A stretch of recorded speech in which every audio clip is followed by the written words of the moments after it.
nyebataken kalian Al-Habib Ali bin Muhammad bin Hasan Habsyi ingkang dipun serat wonten kitab Maulid ingkang niki mawon kula panjenengan sedaya waos di saat kula panjenengan sedaya menika jumeneng wau nyambut rawuhipun Kanjeng Nabi Agung Muhammad sallallahu alaihi wasallam. Onana busra bisadin mustamirin laysa yanfad haitsu dila aqraan jama'an fahran mu'abad. Ini diwajibkan kalau panjenengan sedaya itu bersuka cita, senang sing luar biasa. Karena apa? Karena kita mendapatkan anugerah yang luar biasa di saat asma Muhammad sallallahu alaihi wasallam disebutkan di getar. Jadi semangat yang luar biasa. Nah, ini kisah dimiliki tidak semua orang. Sebab apa? Pilihan saking Allah Subhanahu wa ta'ala. Di saat kita mendapatkan anugerah ini, Rasul senang disebut nama Muhammad sallallahu alaihi wasallam, kita bergetar hatinya, senang hatinya, ayam hatinya. Ini suatu kedekatan bahwa orang itu dengan baginda Nabi Agung Muhammad sallallahu alaihi wasallam. Dan ini yang disebut cinta, kesenangan abadi dunia akhirat ini.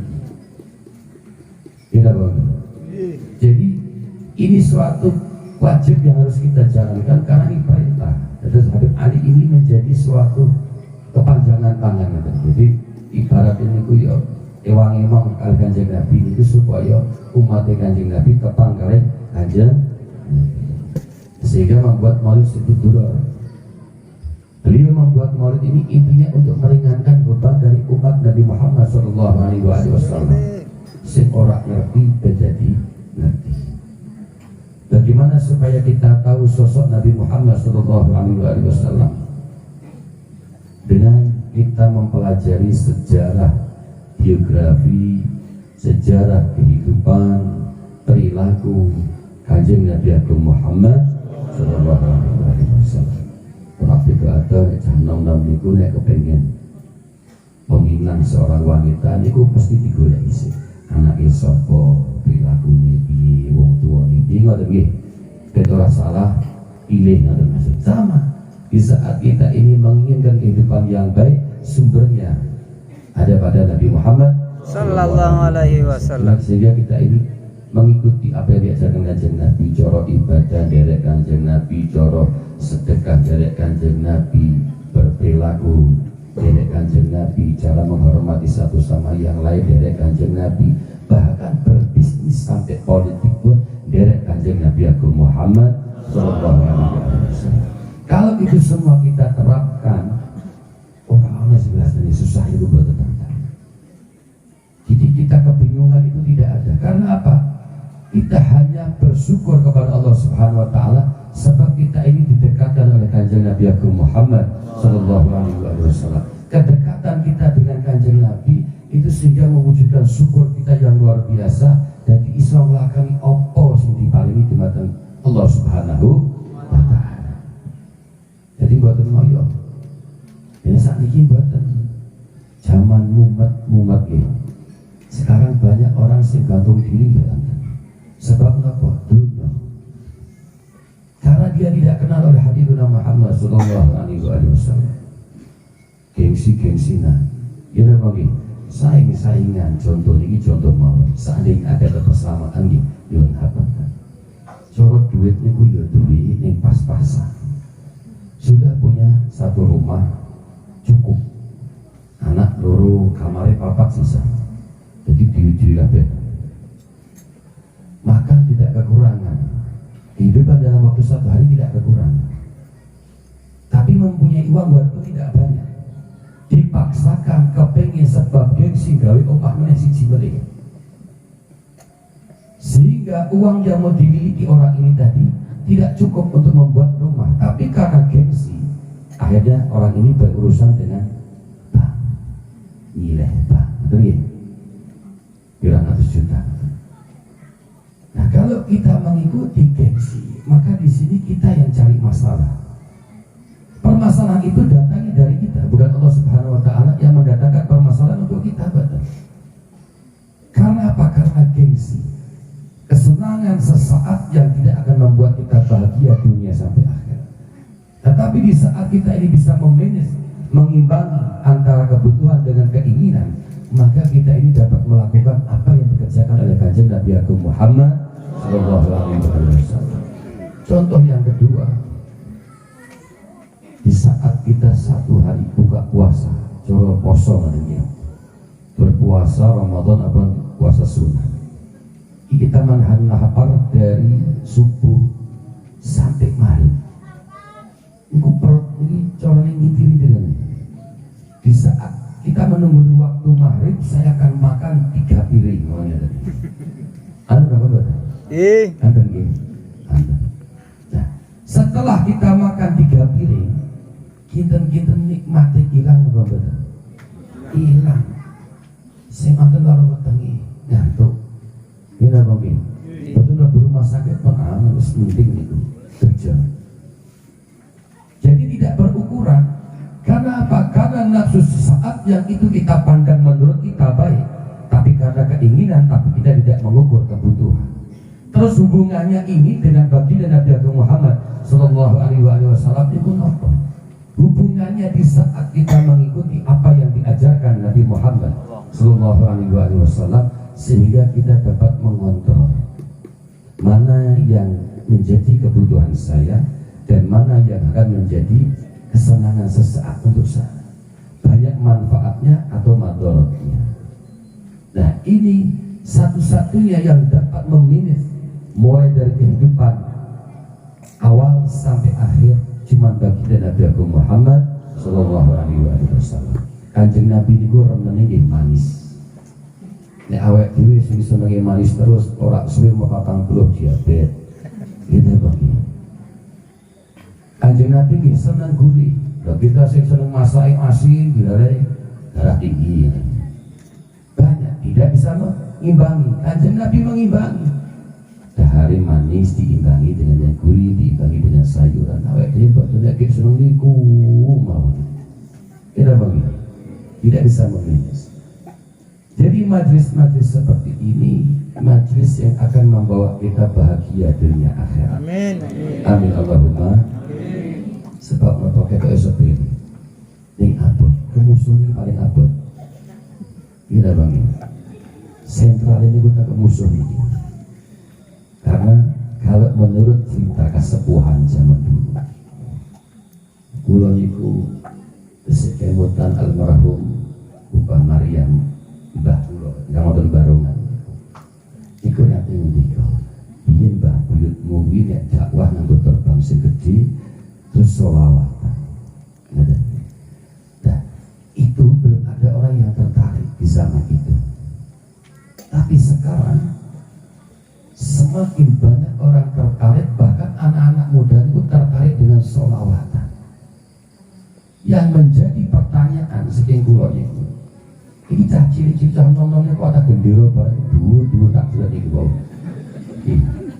Di mana tempat tidak pandang siapapun yang mengadakan majlis, kalau kita ada sholawatan mesti genderanya gede-gede. Nah pertanyaanku golek syafaatnya Kanjeng Nabi nopo lomba gede-gedenya gendera. Karena semakin kesini semakin gede, kurang jelas bulan depan itu ada yang lebih besar lagi. Tidak lain sing angkat bocah cilik jadi kuatut ngubung ini tak wongi. Ini kata bahkan susah diatur, terjadi tidak cuma di daerah barat kota. Kata materi, betul saja tak sebut. Makhluk kiamat niku maju, tak pikir niku kepengen cerdak supaya cepat mendapatkan keberkahan. Tapi jebule maju berdoli kembang. Terus ya dipikir-pikir mungkin kita ini menginginkan syafaatnya Rasul. Ya Nabi salam alaika, ya Rasul salam alaika. Begitu niki sambut niki bedong karena Nabi dicuekin berkah ya alasannya nggak tahu ini berkah atau berkah mau ada pula dulu berkah Dan Kanjeng Nabi mengajarkan adabnya, akhlaknya. Sampai kula matur niki mahal kiam selesai, maulid selesai, bar niku sak jamaah hadrai kemudian berjalan rapopo. Karena adab, suatu akhlak dan adab ini harus seimbang. Karena munculnya adab ini karena rasa, tapi ini akhlak ini sebab perilaku. Wong lamis niku yo kathah ngarepe mudak-muduk tapi kang buri nih ngonek-ngonek ngelek-elek ki onten niku akhlak iso digawe. Tapi kalau adab yang munculnya dari rasa hati kita, mau di depan mau di belakang, tetap takdim, tetap hormat, itu yang namanya adab. Saya kan kalau pengen vokal ini, dengar apa kulo gaya nih kata niki. Mereka buri nih, wah, opo yang mau ya tadi guys. Ini buatan niki buatan. Ini kasih adab nih kamu. Jadi sesuatu adab itu penting. Bagaimana kita dapat memunculkan adab itu dengan rasa? Satu-satunya jalan kita mempelajari kehidupan baginda Nabi Agung Muhammad Sallallahu Alaihi Wasallam. Tidak pernah memunculkan suatu kebencian, tidak pernah memunculkan suatu perselisihan, tidak pernah memunculkan hal yang membuat madarat bagi satu sama yang lain. Bahkan Kanjeng Nabi itu rela tidak makan berhari-hari, yang penting pengikuti dahar. Kenapa? Apalagi niki, contoh saat niki, ulama yuk pecah, orang pecah sengaja dipecah dan pecah kepiye. Ben umat itu bingung dengan musimnya politik. Kenapa? Berbeda pilihan tidak ada masalah, tetapi jangan sampai menjadi perpecahan persaudaraan kita. Saat ini nomor siji loro telu dadi kabeh, kira-kira jenengan sing mobil carry kira-kira ganti Alphard ngono mboten. Di saat presiden itu jadi salah satunya sing didukung jenengan dilalai dadi omahe ora tingkat dadi tingkat nomor mboten. Mboten. Ledahar yang ngelawat tahu tempe sisuk tong saing napa mboten. Mboten ngono kok dadak dipaksake nganti gondok-gondok. Sing rugi siapa? Awake dhewe. Kenapa gitu? Kita harusnya belajar. Banyak sekarang politik ini yang menggunakan uang. Ini gigi suarane awek dhewe iso dituku dengan orang. Bisa dibeli untuk kepentingan sendiri, yang itu menjanjikan belum tentu terjadi. Bagaimana nanti dengan Dajjal? Fitnah ini luar biasa. Harusnya kita berpikir. Saya tidak menentukan untuk pilih sinten boten. Silahkan pilih siapapun yang jenengan senangi, anggo hati nurani yang baik, pikiran yang sehat, terserah jenengan. Tapi tetap ukhuwah Islamiyah, kerukunan itu tetap dijaga.